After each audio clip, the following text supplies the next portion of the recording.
Le chemin, répondit Jésus, c'est moi, parce que je suis la vérité et la vie.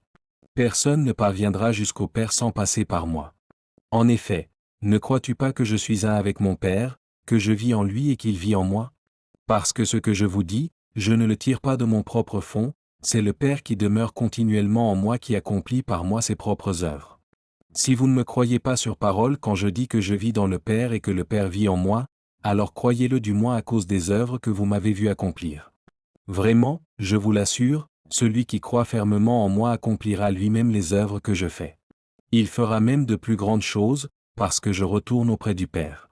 Et quoi que ce soit que vous demandiez en vous recommandant de moi, je le réaliserai pour que, par le Fils, la gloire du Père devienne manifeste.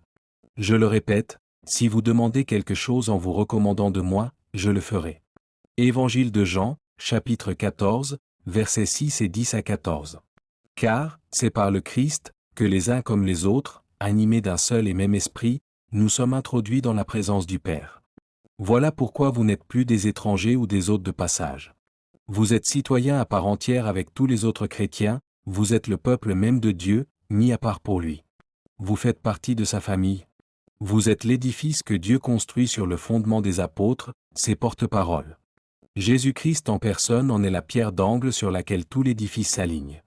Maître de Paul aux Éphésiens, chapitre 2, versets 18 à 20.